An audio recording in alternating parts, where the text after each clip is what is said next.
And welcome back to Whiskey Politics, episode 270. I'm Dave Sussman, your host and purveyor here at Whiskey Politics. We're going to be chatting today about something that's near and dear to my heart, and I know to many of our viewers and listeners, and that is free speech and social media and what the tech titans have been doing to free speech here in the United States. Did they actually have an impact in election 2020? All points say yes. So we're going to be talking a lot about that with Jeff Brain, who's the CEO and founder at CloutHub, which is an alternative social media platform that is growing. And we're going to talk a lot about that and what is going on right now. Section 230, the assault on free speech by Twitter, Facebook, and the censorship that is taking place, and how detrimental this really truly is to the future of our great country. If you are new and you're just learning about Whiskey Politics, you can find us on all of our great platforms, including The Independent. You can find us at Range Broadcasting Network. Check us out on YouTube, which has been censoring us left, right, and center. And you can also find us on all of our social media platforms. But I really would like to highlight that we're going to be on CloutHub. You can find me at Dave Sussman right now on CloutHub, but we are going to be getting a Whiskey Politics channel there as well. What is CloutHub? Well, we're going to be introducing in just a couple of moments here Jeff Brain. Yes, that is his name. Great name for the CEO and founder of a new social media platform, which doesn't censor you, doesn't sell you data, and does not treat you like the commodity that Facebook and Twitter do. We're going to be talking about a lot of different issues, including free speech, Section 230, the assault on our freedom of intellectual debate on the major platforms, the tech titans, and whether or not they actually impacted election 2020. Spoiler, yes, they did in a very profound way, and we're going to be talking a lot about that and what the future is going to unveil for people that do want to stay on some form of social media, where I get most of my news nowadays. I don't know about you, but I've switched off most broadcasting. I've talked about this many times over the years. I rarely, ever watch any broadcast news now on TV. Rarely ever. I get most of it online. I read. Occasionally I'll see interviews and things like this, most of which you can find on YouTube as well. But I think after 2020's election, I think we may have passed the Rubicon right now for people's distrust in media, to the point where they are now going to be very selective in where they choose to get their news. Fox News ratings are down. They've plummeted. CNN is always been in the bargain basement, even though they seem to be quoted a lot. And but we do need to stay informed. And places like CloutHub are going to be fantastic alternatives to that mainstream news. So to talk about all this and a whole lot more, I'm delighted to welcome to the show for the first time, Jeff Brain, who is the CEO and founder at CloutHub. Welcome, Jeff. How are you? Dave, thanks for having me. I'm doing good. Pleasure having you. And, I got to tell you, I'm one of the biggest proponents and advocates right now for alternative social media platforms as to everything we've been seeing the past few years, especially the lead up to the election. But before we get into all of that, tell everybody about CloutHub. Well, social media, as you say, has lost its way, right? It's silencing voices. It's manipulating what we see. It's invading our privacy and selling our data. And, they're really focused on things that don't matter. And so I decided to create CloutHub because I felt there was an opportunity for social media to play a different role, to actually change the value of social media, to actually bring people together and give them the tools they need to influence the issues that affect their lives, their communities, their freedoms, and country, actually. And so that's what CloutHub is about. It's really taking, on most social media today, it's really about, look at me, I got this many friends, I got this many followers, I got this many likes. And CloutHub is kind of changing that dynamic to be really about recognizing that we're part of a society and using the power of social media to enable people to make a difference.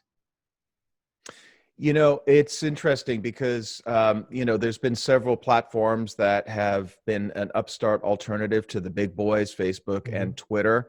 And tell us a little bit about what differentiates you from the big guys, as well as some of the other upstarts. Sure. Well, a couple of things. Number one is we, as it says, on the board behind me, we're a complete platform. So you can do everything on CloutHub that you currently do on YouTube, which is where we currently do our videos. And then on Facebook, we do our groups. And then on Twitter, we do our discussions on their timeline. Cloud Hub has all that on one platform. So it's incredibly convenient. And for content creators and users, it's also incredibly powerful to be able to have all that in one platform, because we can connect. Let's say you had a channel on Cloud Hub. We could connect your channel to your group, and then your group can have, talk into the public timeline, which is the modern day town hall. So that's one way we're different. We're a complete platform. There's no other alternative platform that is complete. And we think that's the future, to be a complete platform. And then secondly, there's lots of issues with social media, problems with social media, and Cloud Hub solves them. We're a free speech platform, but we have decency requirements. We don't invade your privacy and sell your data. We actually protect your privacy on Cloud Hub. And then most social media is very unhealthy, and Cloud Hub was designed to be healthy, and we can go into that more later, but it is a healthy experience for the user. And then, we're actually in a digital society nowadays, and there's really no platform that meets that need of being in a digital society, and Cloud Hub will. We connect people to what matters most in their life, whether that, we will soon have a civic hub where you can interact with your legislative leaders, whether that's at the federal, state, or local level. You can access resources at those levels. You can get election information at those levels. We'll also be adding a faith hub, an entertainment hub, education hub, a finance hub, a business hub, and an opportunity hub. And so all the areas of your life, we will be addressing in a way that serves the user. And then finally, our focus is different. Like I said earlier, instead of how many likes I got, how many followers, and instead of just posting, it's all about doing and making a difference. So Cloud Hub serves the needs of society instead of the big tech executive. Yeah.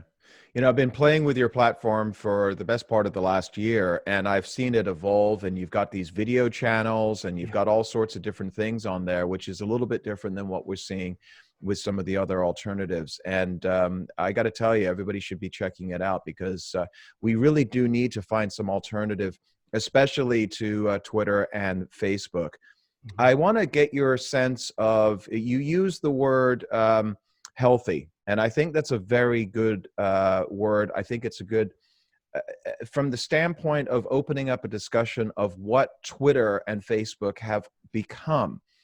I was dragged into Facebook and Twitter kicking and screaming. I've always been one of those individuals that never really wanted to put my personal stuff out there for the world to see.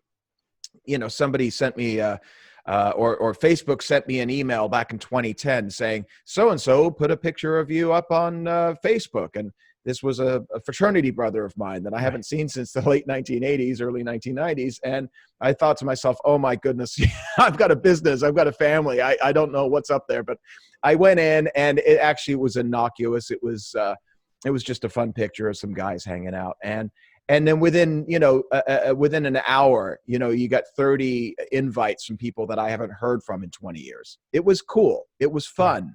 It was exciting. But that has changed dramatically in the past decade, hasn't it?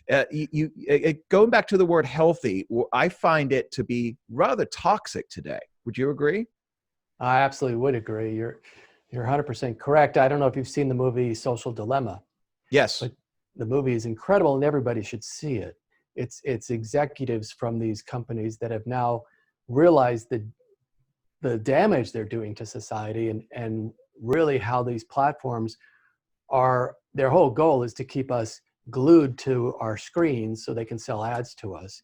And they're manipulating our dopamine to bring us back, to keep us addicted to the platforms. It's absolutely rewiring our brains, particularly younger people, in a very negative way. It's affecting their attention span. It's affecting their ability to have a longer view of life issues, affecting their ability to retain information. Of course, it's affecting their self-esteem, because Sally got this many likes and I only got that many likes, and there actually have been people who have regrettably taken their lives after being depressed by what happens on social media, or being bullied by what happens on social media. And it doesn't have to be that way. On CloudHub, for instance, I could see how many friends and followers I have, but other people can't see how many. They can see how many they have, and that takes away that competition. We also give you complete control over the notifications. Every notification on CloudHub, you have control over to shut off. We're not trying to keep you on that screen. And another thing is, we're not data mining you for your information. We're not tracking where you go during the day. We're not looking even in your phone. We don't even take the IP address that you came in off of. It's complete privacy. And that's really, important. And we're not targeting you with ads. What CloudHub will be in the future is it'll be free to use, but there will be premium features that some people will choose to use, kind of like LinkedIn.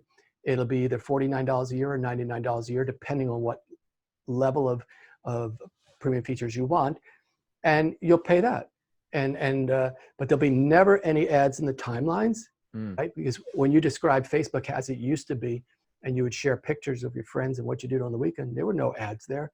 It was really kind of cool, right? You felt private, you're talking to your friends, but that's all gone away. Jeff, I was on the tennis court with my oldest son a couple of months ago, and I don't even have the Facebook app or Messenger. I don't use Messenger at all. I think it's very invasive. But I do use a couple of things called skins. I don't know if you're familiar with the term. And there's a couple of apps. One is called Friendly that I use that allows me to access Facebook and see what's going on, and see if there's things happening. And anyway, this is it's an app that wasn't open, but I'm on the tennis court with my son, and I asked him about a new tennis racket, and he told me, yeah, it's a such and such racket. And I said, where'd you get it? He says, Dick's Sporting Goods, and that was it. Now, I don't play tennis. I just went down there to see my sons play. 24 hours later, on Facebook, that exact racket from Dick's Sporting Goods, there was an ad for that on my Facebook feed. Now, keep in mind, my phone wasn't open, and that skin wasn't open. I don't even use the app Facebook. That scared the bejeebies out of me, man. Yeah, they have their terms of service, right, that you read and you sign off of, but they also have, and I've seen it, a deeper level of things. And they actually indicate that they do have the right to listen to what you're saying, and they actually do turn on your camera.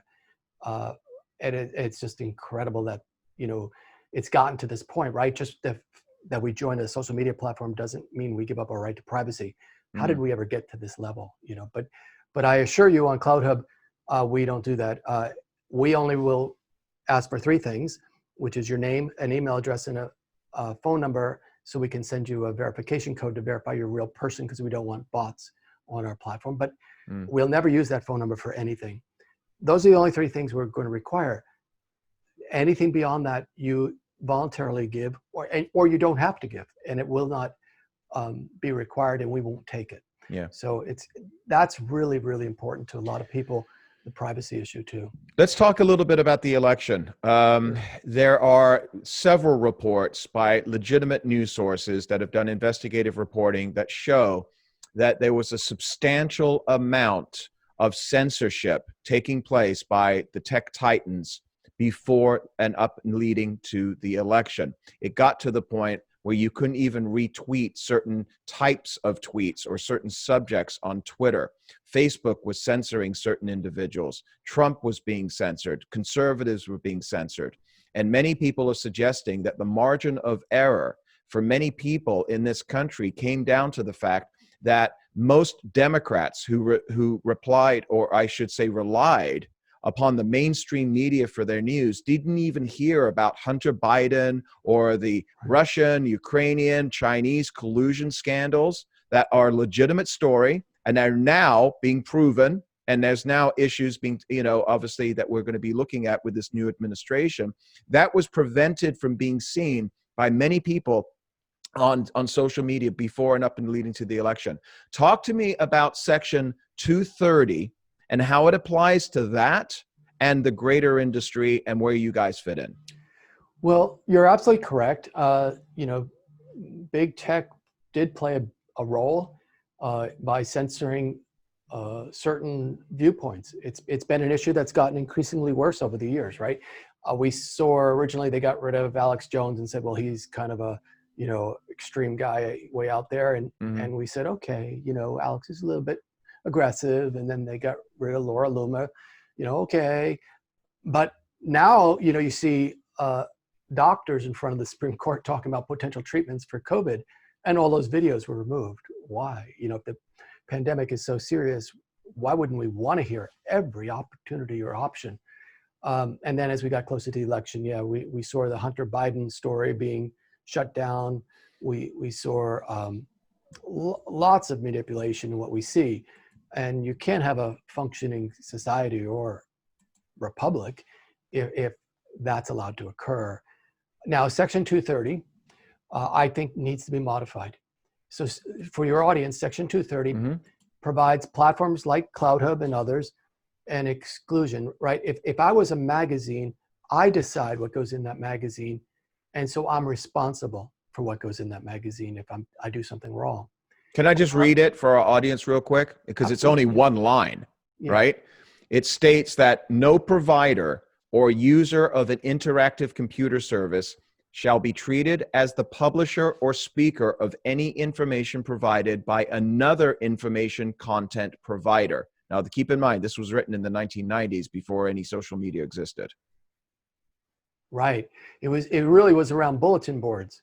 Remember the bulletin boards, and then you had AOL, with chat rooms. And basically what it's saying is, as the owner of my platform, can't control what people say on the platform. I mean, I can, but since was to foster discussion under that provision, I am not liable for what they say. If they say something, somebody comes on the platform and says something wrong, I'm not liable because I didn't put it there. But the other requirement is that I have to be non-determining what's there and what's not, right? I have to be at least fair. Now I can, for decency, I can remove something that's indecent, right? But I can't remove something because you're a conservative, but allow somebody else to keep it, right? Once you start to get into that, then you're no longer being fair. And now you are becoming a publisher. You're deciding what's allowed and what's not allowed beyond decency. So the way they should really, because there's a lot of discussion, should government get into it? Should they regulate social media? And I feel a government should not get into deciding what can be discussed. It's as bad as private entity doing it, such as Facebook or Google. But what we should do is change the law to say that if it can be determined that a social media platform is in fact determining what can be allowed and what's not allowed on that platform in terms of issues, then they should lose that liability exclusion or protection, I should say. So let's talk about this because, obviously we are all advocates for free speech. The reason the First Amendment is the First Amendment is because it's probably inherently the most important right that we have as Americans. And now you've got these platforms that have been designed in such a way in which almost anybody could have an opinion. Anybody could speak out about controversial issues, benign issues, whatever it may be. But what we are now seeing is, up until recent years, that was really the marketplace of ideas. It was replacing the water cooler, if you will, of previous times when you and I grew up. It's the community of ideas. It's the town hall. Now you've got algorithms that are designed by 23-year-old Oberlin college grads who have a sensitivity and a perspective on certain things that may or may not represent mainstream. And it certainly looks as if it's coming from a leftist perspective. And so you have got Twitter and you've got Facebook that are automatically marginalizing, suspending, and censoring people if they raise an issue that goes against the grain of the sensitivity of this crowd in Silicon Valley. That in no way is an equal and fair platform. This is, in fact, the massive tech titans putting a thumb on the scale, which ultimately, and we may read about this and learn more about this, but I truly believe had a profound impact on the most recent election. How is that still allowed, especially when you've got somebody like Trump or Ted Cruz or whoever it is in the Senate that is trying to fight against this, yet 230, I just, for the sake of current events, Trump just threatened to veto the latest defense bill because it didn't include some form of some form of changes to 230. This is how important it is to them. Talk about that. Well, there's a lot to unpack there. Certainly, you're absolutely correct. They are manipulating the discussion. It's like a referee in a baseball game calling everything from one side. It's so obvious there, right? You saw YouTube recently say that anyone who talked about voter fraud, they would take down their videos. Just today, I believe it was Twitter announced that if you question the vaccine, they will take that post down. That is just unbelievable. What would have happened when we were all talking about big tobacco and the dangers of smoking? Would Twitter have taken those discussions down? The public needs to be able to have these conversations. We're intelligent people. We're adults. We don't need Jack Dorsey at Twitter or Mark Zuckerberg at Facebook telling us what we can talk about. That's the American way, is we're allowed to talk about these issues. And you know what? It's historically worked. I mean, the water cooler has changed to the social media platforms, right? That's our modern day town hall now. And so for them to shut people down who are having that conversation there is wrong, because social media influences what happens in policy in Washington, D.C., as well as in our communities. And if we can't have a voice there, then we're out of that discussion. Now, why did 230 not get changed or, repealed? I mean, there's a lot there. I mean, is it because big tech donates, to individuals in Washington? There are some people who feel that, a lot of people have received donations from the big tech companies. They're also extremely powerful, but now you see some very interesting dynamics, right? You see Apple now on their phones is installing privacy controls, which now will make it difficult for Facebook to get into your phone and figure out who you are and how to target you with ads and even to track you, right? So just yesterday, Facebook started to go after Apple. So, it's going to be a very interesting dynamic to see how this all plays out in the future. I mean, but the most important thing, I believe, is that there be alternatives like CloudHub, that people can walk away from Facebook and have another place to go and not have to be subjected to, the invading privacy, the silencing. I mean, I had a group, it was retired police officers on Facebook, 2.3 million followers. Facebook removed them overnight like that. They can't even get in touch with their members anymore. They were already in the process of moving their group over to CloudHub, and Facebook took them down. On what grounds? There was no grounds, right? And by the way, it doesn't just go after individuals. Everyone thinks that the censorship is only individuals, but that censorship is also against platforms like myself that are trying to give people an alternative. I had a situation where IBM hosts our videos, and I had a very strong contract with them that said that they could not take down the videos or our channels unless it was an extreme point of view, would offend 2/3 of the public, right? Because half the country is liberal, half the country is conservative. So you can't be 50-50. It has to be something that really offends, like perhaps the Ku Klux Klan, that we could all agree would offend 2/3 of the public, right? So they agreed that. And then I was supposed to also get notice if there was anything offensive that they saw that they wanted addressed. Well, they took all my channels down instantly on November 6th without even notifying me. IBM did. IBM did. Yeah, it took all of them now. They put 45 of them back up, but they kept 12 down, and one of those 12 is a national news media, America's Voice News. But it was really anybody that was criticizing the election. It was November 6th. It was 3 days after the election. And They kept America's Voice News off? Yeah, American Voice News is still Yeah, I used to work for them. I was an anchor every day of America's Voice News Live.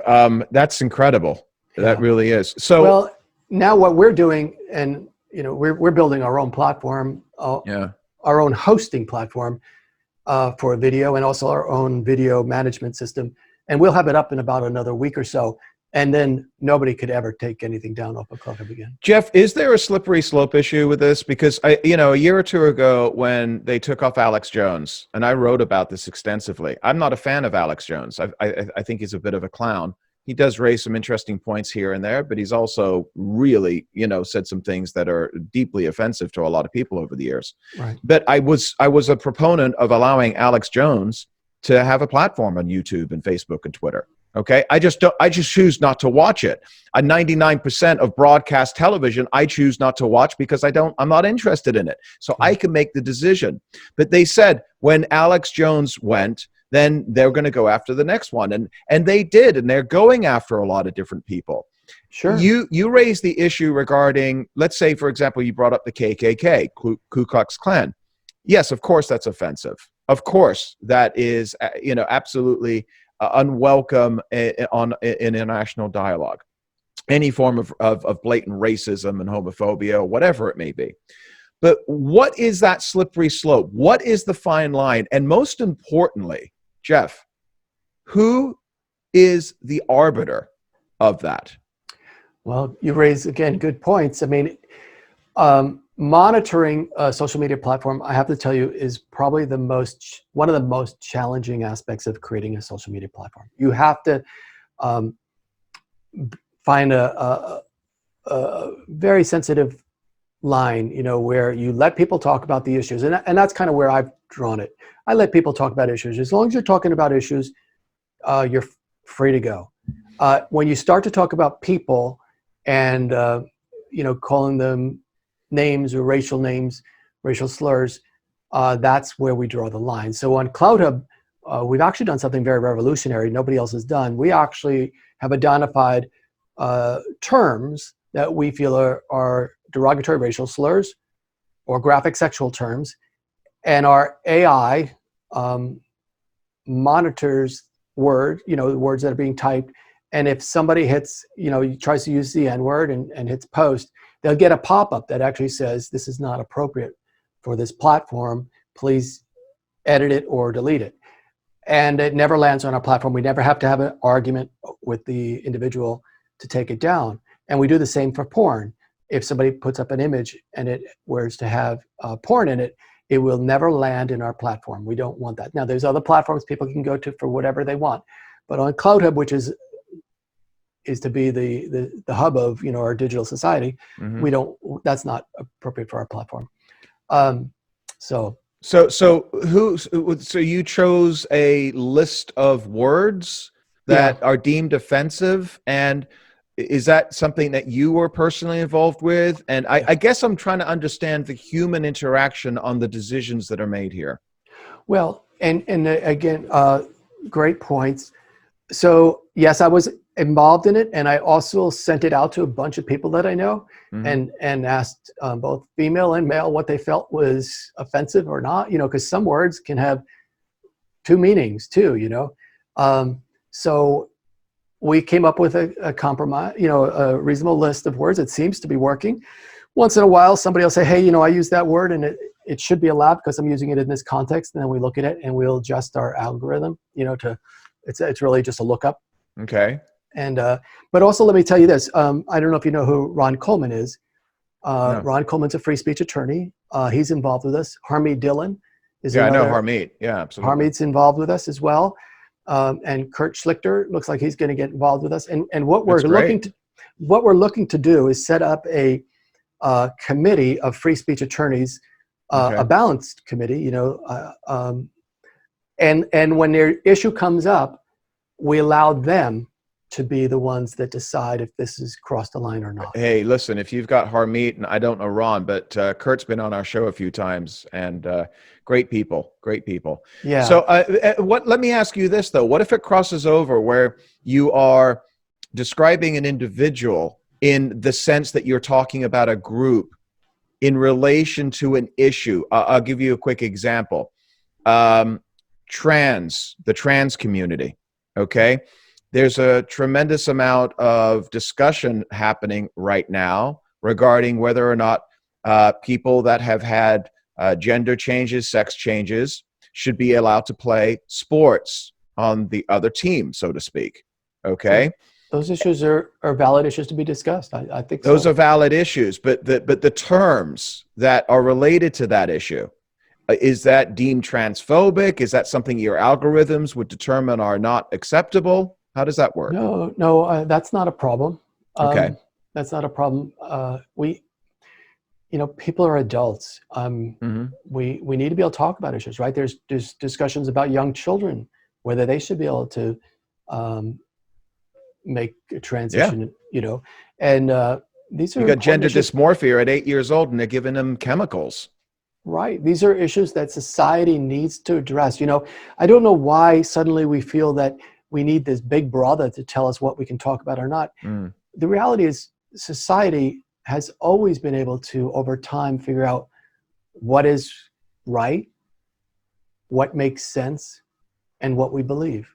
Okay. People have the incredible ability to be able to hear different sides and say, well, I feel this, right?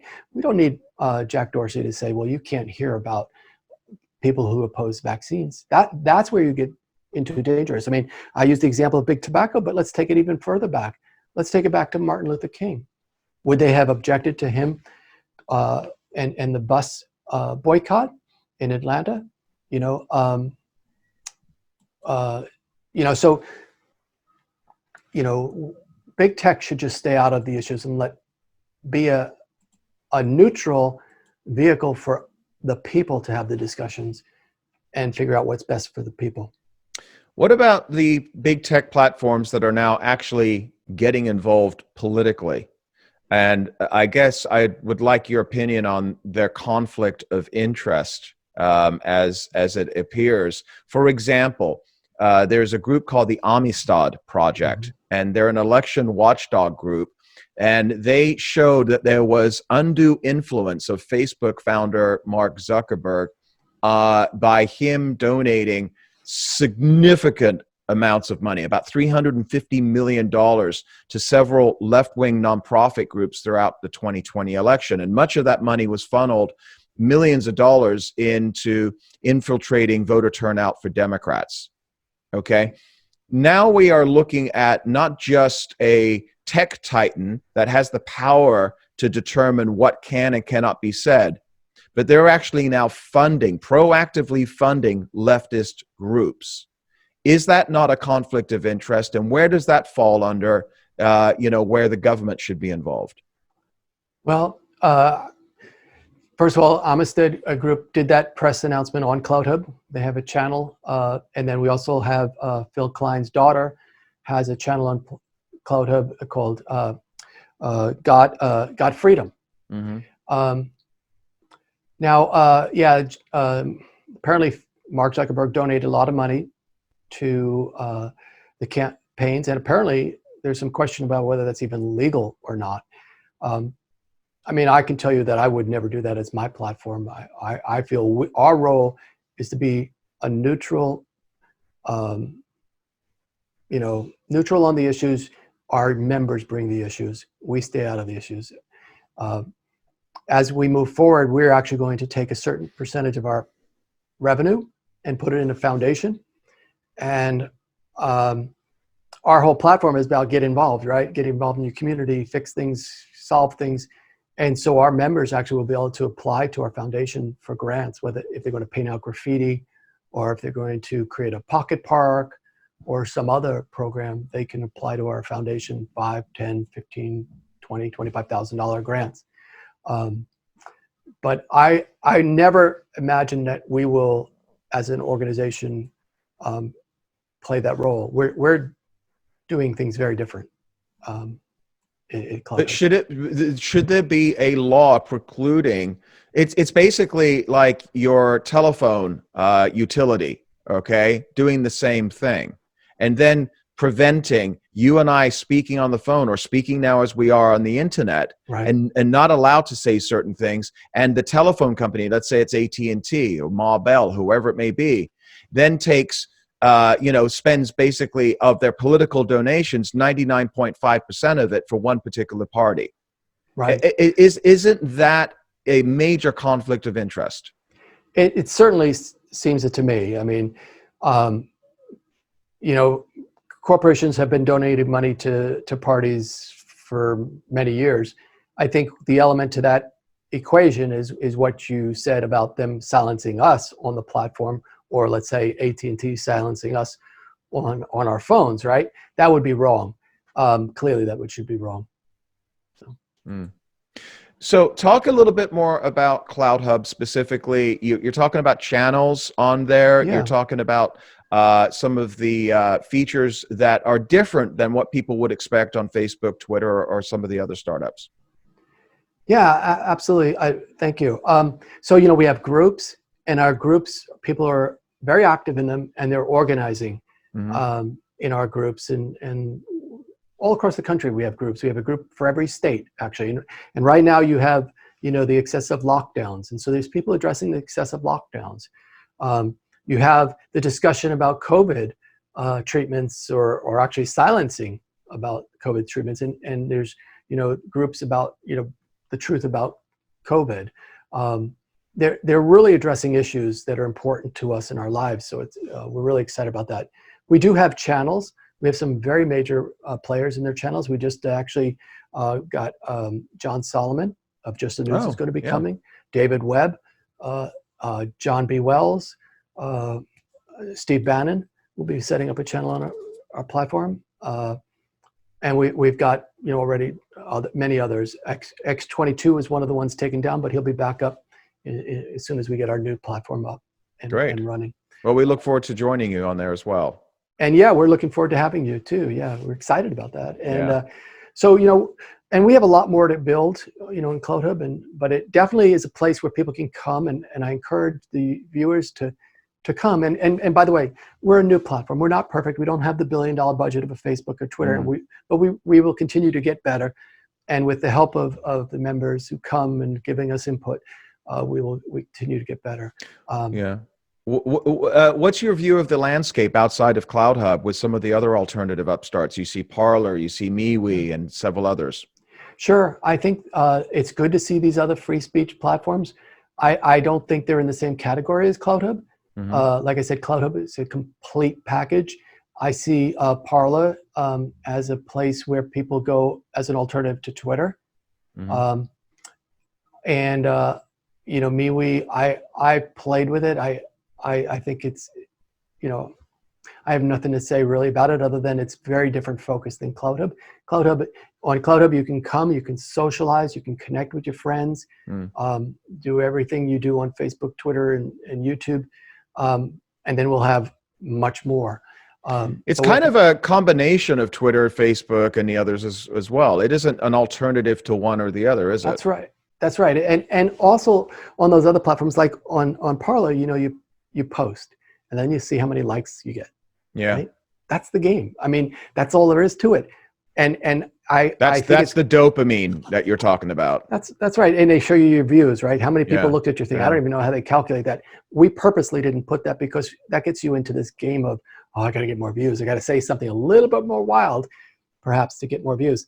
But my point is this: on those platforms, which are free speech platforms, you post and then get likes. And I in my mind, what a waste of free speech. Talk a little bit about your genesis of this, where you come from, why you started Cloud Hub, and where you are today as far as members go, and what your trajectory looks like.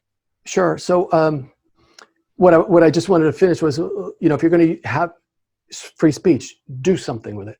That's the difference, between us and maybe a Parler.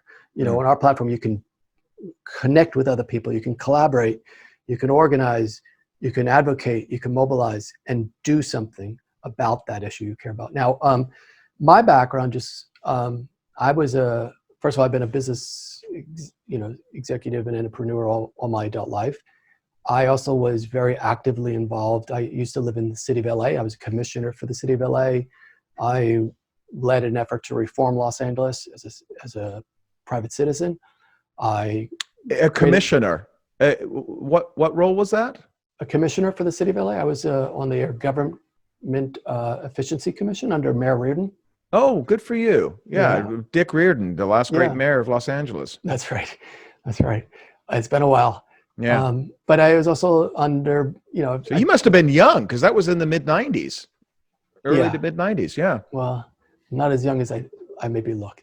But but yeah, so I was very involved in LA and in civics. And that's why, how I'm building Cloud Hub is based on the things. I brought people together of diverse backgrounds, and we addressed issues and solved issues. And that's the opportunity I see in social media. I mean, you're bringing all these people together. Why not do it for a good purpose, right?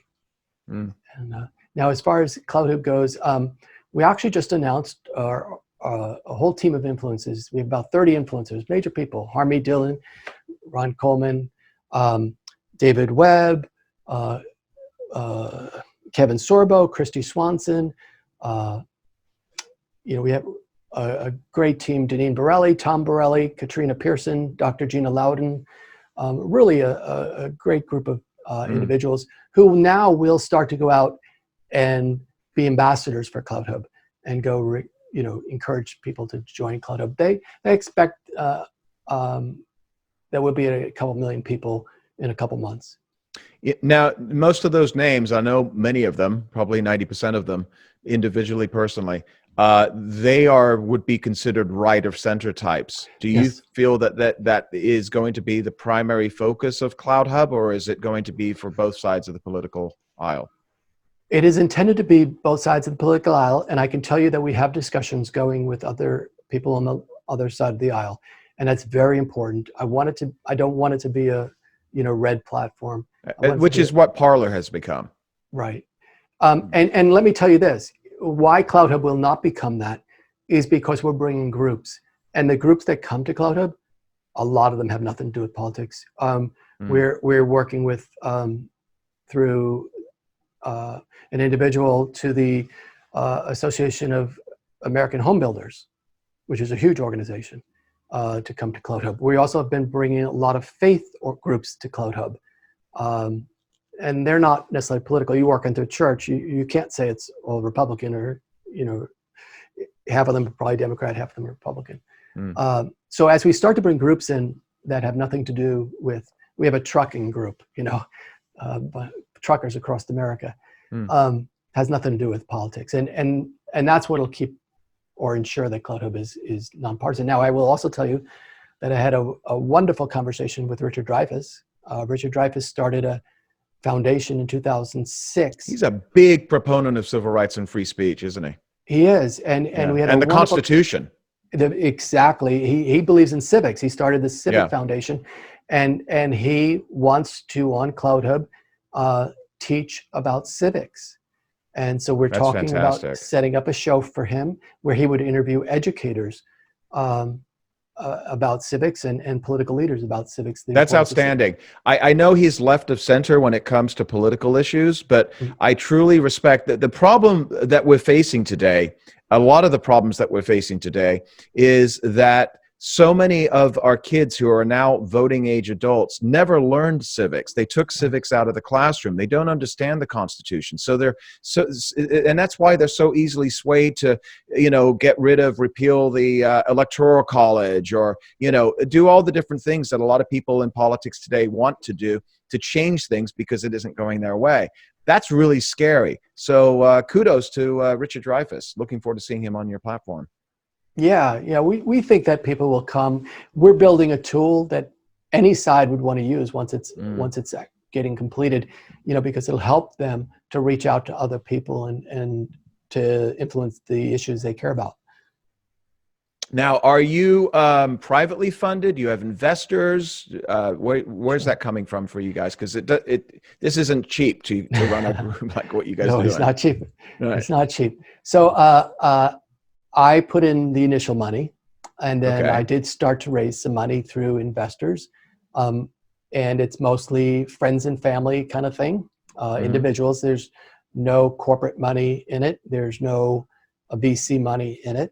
And Hmm. I have also made a point that I will not take any international money, Okay. only US No money. Chinese money. No Chinese money in it, and no East, Middle East or Europe or South America money either, right? There's no Okay. money outside, because I wanted people to feel that they could trust the platform. And actually, we're going to be opening it up very soon so that the users can actually invest and be shareholders in the company. Really? We're setting that up, yeah, so that Oh, members, interesting. yeah, they'll be able to buy shares online for Cloud Hub, and that way they're Interesting. How are you going to be structuring that? Is that going to be eventually going to go to an IPO? Is it a private situation? What? well, that's a private situation. We're allowed to raise up to $1,060,000 a year doing that, Okay. and we, that's sufficient for us. Um, so yeah, so that's what we're going to do it, and that allow the members to feel like they own it and they Yeah. have a say. I feel like we're at the Rubicon right now when it comes to communication with each other on our social media. We've always been divided as a country. I had a debate the other day with a friend or somebody, whoever I was talking with, and they said, we're the most divided we've ever been. And listen, I'm maybe younger than you, I don't know, but I grew up in with President Reagan in high school and college. And I remember how divided we were back in the 80s. I remember how divided we were in the early 2000s with George W. Bush. Uh, Right. and now I think everything is accentuated. This is my opinion, because of social media, because everybody now has a voice and an opinion. But with the issues that we've just discussed regarding whether or not the tech platforms are putting, their thumb on the scale, and censorship and everything else along those lines, where do you see social media? What is it going to look like in 3, 5, 10 years from now? Well, I believe truly that Cloud Hub is the future of social media, and I'm in an incubator in California, and many of the people involved feel that it's the future of social media. Number one, Hmm. because it's a complete platform, it's changing the focus, and we're changing the direction of how you monetize, right? And by the way, being in an incubator in California, I have some really great advisors. I have the former CTO of MySpace as an advisor. I have product development director of Google as an advisor, who was employee number 30 at Twitter and went through their growth. Which incubator was this? I'm in an incubator. It's called Evo Nexus, Okay. and it's in Irvine, California. And Okay. so we get great. You guys are on the tech coast. All Yeah, right. we're on the tech coast. Yeah, and so I truly believe that the future of social media is a revolution. Mm. In that people are fed up. In fact, the gentleman who is the product development director at Google told us, our decision not to do ads like Facebook was the right decision. He said, because any new platform that thinks they're going to make money off of ads is fooling themselves, because Facebook ruined it, right? Mm. So we're making our money other ways, and we're not doing ads in timelines. But I think the social media, I think actually after the election, if Donald Trump leaves Twitter, I think Twitter will be very meaningless, actually. I think Well, they're talking about banning him outright. they are, yes. So, when you study social media, and I have done that, of course, so actually Twitter is a failed model. Donald Trump has kept them alive. When you look at what people want to do on social media, Twitter doesn't give it to you. People want to connect and socialize on social media, right? Mm. And Twitter doesn't really allow you to do that. All you can do is express yourself, which is another one they want, right? They want to get their news and express themselves, and that's what Twitter allows you to do. Twitter's gone to 300 million, but it's been stuck there, right? Yeah, it hasn't moved. Facebook is moved, Yep. but Twitter They've all hasn't. gone. The others have all gone up because they allow you to socialize, and that's Cloud Hub allows you to socialize too, right? We're going to have a private hub soon, which allows you to actually talk to your friends. On Cloud Hub, you'll notice you have friends and followers, and those friends can talk to you in your private hub, where it's like Facebook used to be, where you can share the pictures of what you did over the weekend, and there's it's truly private. Yeah. So What? Let me ask you this, because I use Twitter primarily for news. I don't watch broadcast news. I haven't been watching broadcast news for years and years. Long before the discussions about bias, I always felt it was biased. And, occasionally I'll watch Fox News and I'll watch stuff online. But most of the news that I get is by reading or seeing stuff online. right. Most of the quote unquote blue check marks that are on Twitter, they promulgate the news based upon stories that they hear from the corners of Twitter, usually extremists, one end or the other. And for many in our mainstream media, that's where the news comes from. That kind of floats up to the evening news, which makes the mainstream stories of the day. Do you see that as a viable long-term strategy for our mainstream media, or do you think that's going to change anytime soon? Well, I think it definitely, mainstream media, there's many people who feel that it's on its way out, that so many independent journalists are rising up and providing, different vantage point or viewpoint. And I tend to agree with that, actually. I think mainstream media has lost its credibility. Mm. They can talk about fake news, right? But we saw the Russia collusion hoax, talked about for 3 years by the mainstream media. Was that fake? So I know a lot of independent people, like Dave, that's got the X22 report, Tracy Beans, who does Uncover DC, some really quality people that really do the hard work, the journalist work that used to be John Sullivan. John Sullivan, exactly. John Sullivan and others. They're the ones doing the legwork, and I think it's great. And you don't need anymore to have the CNN letters on the side of a building anymore. You can do amazing stuff. I mean, look at what we're doing right now, right? We've got the ability to reach out to many people just as individuals with a camera. So I don't think you need to be a part of a big platform anymore or big news agency anymore to really. So do you think we're going to continue to splinter and balkanize ourselves, and if so, what does that look like in 3 to 5 years from now? How are people going to be finding the little tiny corners that they want to engage with? And the second part of that question for you, Jeff, is does that mean that we no longer hear the other side?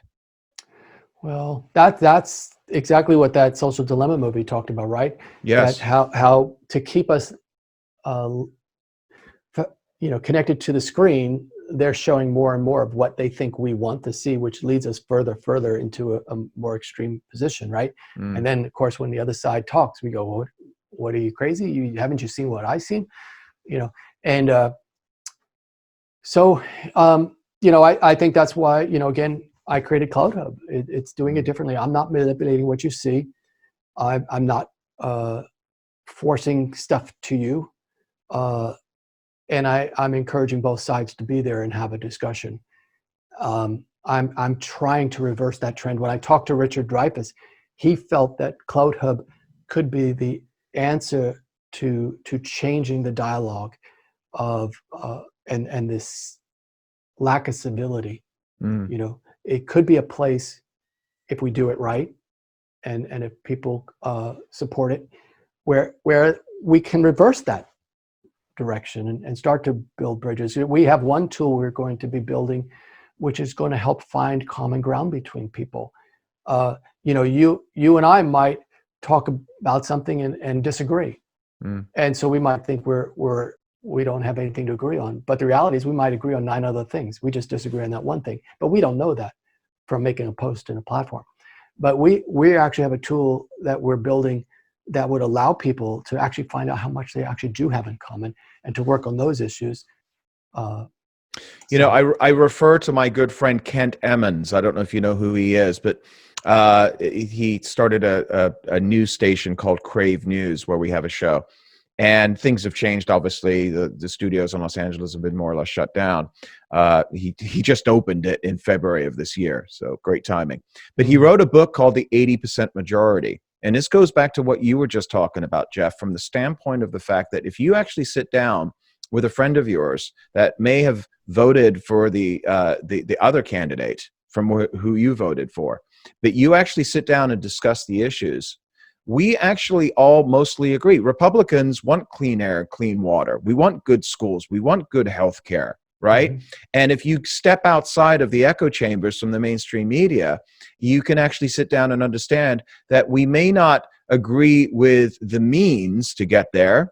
For example, free markets versus centralized government, but we do agree with the ends. Yes. And when you sit down, in his 80% majority book talks about the fact that our news media and our social media today is more or less controlled by those blue check marks that are on the 10% on the extremes. Yes. And we got to figure out a way to talk to the left of center and the right of center that are, around that middle hub. Mm-hmm. Absolutely. That's the key. Stop the polarization and start to bring people together. Another thing that I think also we recognize at Cloud Hub is that while the national news is talking about conservative versus liberal, Democrat versus Republican, at the national level, the reality is most people care about what's happening in their neighborhood. Mm-hmm. And they don't really care whether their neighbor's a Republican or liberal. What they care about is, can my child get a good education at school, right? Is my community safe? Is my street clean? Mm-hmm. Can I get a job? And that's really where most people's heads at. And so we will be focusing a lot there, local groups, trying to get homeowner groups, business groups, chambers of commerces, onto the platform. And in our groups, by the way, we will have, right now we have a general group format to get it up and get people going. But as we move forward, we will actually be building templates for different kinds of groups. So if you are a nonprofit group, you would choose that template, and you could actually put all your issues and your committees, and you could actually do billing for your members. If you were a teaching group, you would need a different setup, right? You would need courses that you teach, your students. If you were, I used to work with Smokey Robinson, the singer, and so if you are a celebrity, you need a different kind of group, right? Here's my calendar of events, and here's where my fans can share their pictures and their experiences, and I can interact with them. It's really funny you just said Smokey Robinson. A friend of mine just sent me a video where he was wishing somebody happy Chanukah. He never saw the word Hanukkah before. That's funny. Well, he's a wonderful man. I'm still friends with him, and I don't know what was going on there, but no, it was just random that you just brought it up, because like not more than 2 hours ago, one of my friends sent me this video. He said, "I've never heard of Chanukah, but it sounds to me like it's important to you, so I wish you a happy Chanukah." Yeah. I was busting up. That's funny. Wonderful man. I've traveled with him a lot. Yeah, incredible musician, amazing. Yeah, and a wonderful human being. I mean, we would go to events, and when people would talk to him, it's like they were the only one in the room. He's wonderful that way. Yeah. Well, good. Well, this is really exciting. If you've been watching the show for the last 4 or 5 years, I'm one of the biggest advocates and proponents for free speech, for zero censorship. And I don't want 25-year-old kids or 50-year-olds, I don't care who they are, in one part of the country that is politically aligned with everybody in their echo chamber. They think anybody outside of their echo chamber are evil or Neanderthals or whatever it may be, and they're going to decide what the content of our national debate and discussion should be. I think that is truly chilling. I think it's something that we see from China, we should see from Russia, from Pravda News. It goes against the very tenets of the founding of our country. And unfortunately, I think this is like the frog in the boiling water thing. I think more and more people are just becoming apathetic to it. We know what happened in this last election. There's no doubt in my mind that social media played a role in the last election in preventing people from hearing news and what was going on. And services like yours are needed now more than ever, Jeff. Yeah, well, thank you. When I started in 2018, I had no idea that we'd be locked in our homes, our businesses would be told to Yeah. close, that there'd be a pandemic that, we look now at, wear masks, don't wear masks. It's, we're getting told so many different things. I would encourage your listeners to try CloudHub. Again, it's not a perfect platform, but it is a place where you can come, you can get involved, you can take action, you can address the issues that affect the quality of your life, that affect your freedoms, because quite frankly, they're under attack. And I think we need a platform where people can actually do something, not just post, but actually take steps and get involved and connect with other people Mm. and mobilize and actually take action. So for the newbie Yeah. that is on Facebook and on Twitter right now, they know something is inherently wrong, but they don't want to start over again. I've got all my friends and my family on Facebook. Ugh. Okay, talk to them about the process of starting of another platform and how they can integrate themselves seamlessly and bring other people over with them. Well, first of all, on CloudHub, when they come, it's most people tell us it's very easy to sign up. Mm-hmm. Secondly, you can go and look at a list of all the other new members, and you can become friends with them. But what's really important is from CloudHub, you can actually communicate to your followers and friends in Facebook and Twitter. Continue to communicate with them, and that You way have a they don't lose. feature that does that? It integrates with Yes, Facebook and Twitter? yes, you can share your posts into Twitter and Facebook, and that way you don't feel like you're losing touch with them. And eventually they'll come over. They Yeah, will come over because I do think we're a better platform. We're getting about 2,000 to 3,000 people a day to join right now, and we believe that'll even go higher as we start to market. We've really not done much marketing at all. yeah. Um, but it is an easy process. And by the way, when you come over to CloudHub, there's a lot of stuff to do. You can watch these great shows. We have faith leaders there, so you can watch different pastors talk. You can hear about politics. You can hear Mm-hmm. about other issues, or you can post your own videos, or just look through everybody else's videos, because we have a YouTube alternative too. So we have the channels where you can watch some really great shows.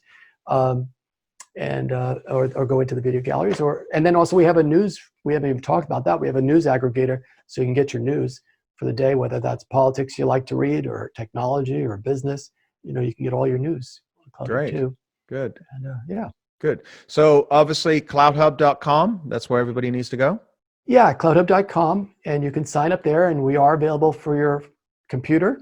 On a web browser, you can go to cloudhub.com, but you also we have apps for Apple and Android devices, Okay. and it's very easy to use. We poll our new members. We get 85% saying they really like it. About 10% say they're neutral. About 5% say they don't like it. Mhm. But to get 85% of anybody to Yeah, say you're not going to that, please everybody. that's right. Yeah. But it's because it's very user friendly. It's very clean looking. It's very pleasing to the eye, and easy, intuitive to maneuver Yeah. around in. Well, like I said, I've been playing around with it. I haven't been too active on it, but I've actually kind of pulling back my footprint on all social media the past couple of months as well. But I definitely want to become more involved and more active in CloudHub.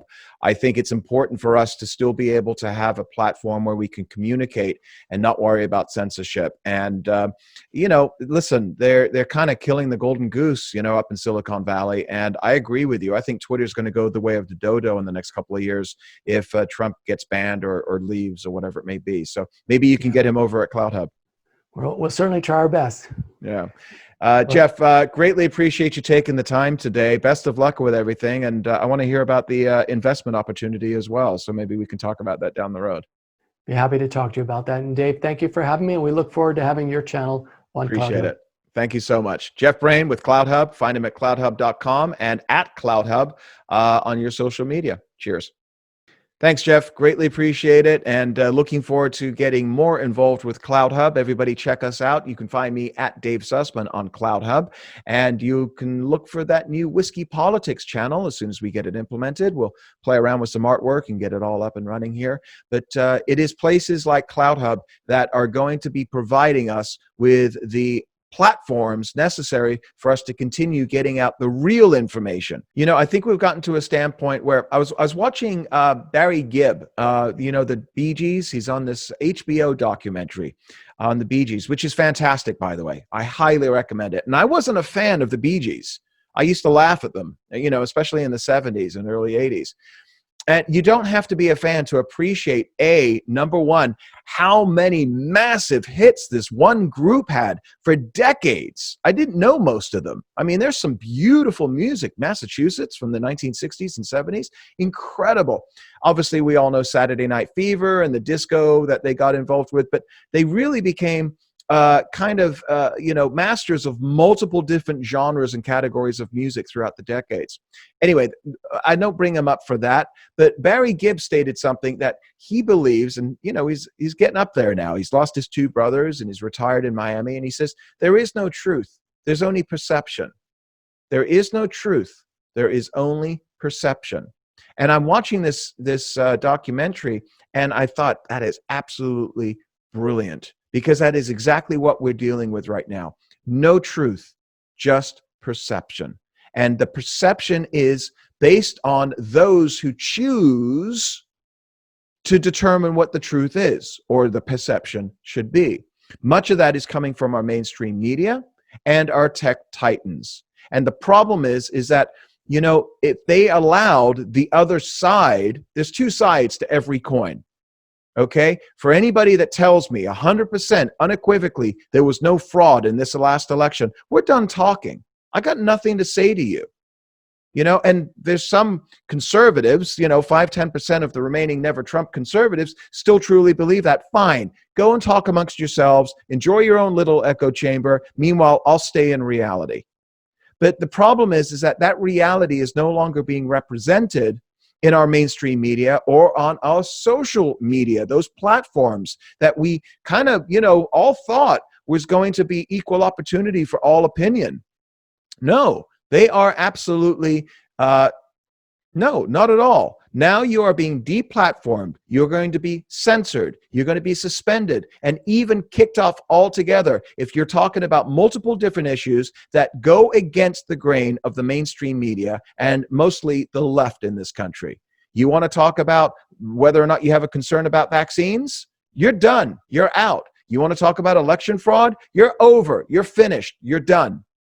That means that we are no longer having an open debate. No longer does the dialogue for open ideas, the community of ideas, exist in this country. And that is truly scary to me. Maybe one of the most chilling effects of this assault that we've seen by the left in this country over the past several years. Russian collusion, 100% true for 3 years. Adam Schiff saw it firsthand. Of course, it wasn't. But where in the mainstream media does it talk about the fact that that Russian collusion narrative that started in 2016 and 17 has been disproven? You don't see it anywhere. And half the country still truly believes that Donald Trump is an agent of Putin's. This is conditioning, Goebbels 101. And so, yeah, I'm deeply concerned about a lot of this. And that is why Whiskey Politics has really been somewhat pulling back a little bit from our main social media platforms. You don't see us posting as much on Facebook. I'm personally not posting all that much on Twitter and deleting most of the content. I don't trust them. But we need to have a marketplace for ideas. We need to have a platform where we can have debates. We can talk about ideas. We can talk about philosophy and religion and politics and economics and all of the different things that form the human condition that we live in. And where can we do that? If the tech titans in Silicon Valley are creating algorithms that are going to marginalize anybody that doesn't walk lock, stock, and barrel with their groupthink of the far left. Well, places like CloudHub are now popping up, and some of these guys are being financed. They are putting in their own money, and they're creating a platform for us to come together and not just put up 240 character assaults on other people, which is basically what cancerous Twitter has become, but actually create a platform for people to have discussion and ideas, and what shows like this, Whiskey Politics, and other great people as well, where we can kind of pull it all apart and put it back together again. Because guess what, folks? Reality doesn't exist in 240 characters. Yeah, sure, you can get some great quips and you can get some wonderful people following you because of your great quips, but that's short-lived. And I think Twitter's going to go the way of the dodo eventually, especially if Donald Trump leaves them. I know a lot of people that have left altogether. They're going to alternatives, whether it's Parler or CloudHub or MeWe. And this is the beautiful thing about free markets. There will be some significant alternatives in the next few years to Facebook, to Twitter, especially if half the people are backing out altogether because they don't want to be censored. So thanks for joining us. And if we don't talk before Christmas, I wish you all a wonderful holiday. Merry, Merry Christmas. If you just celebrated Hanukkah like I and my family did, I wish you a happy Hanukkah. And we'll be talking real soon here at Whiskey Politics. Cheers.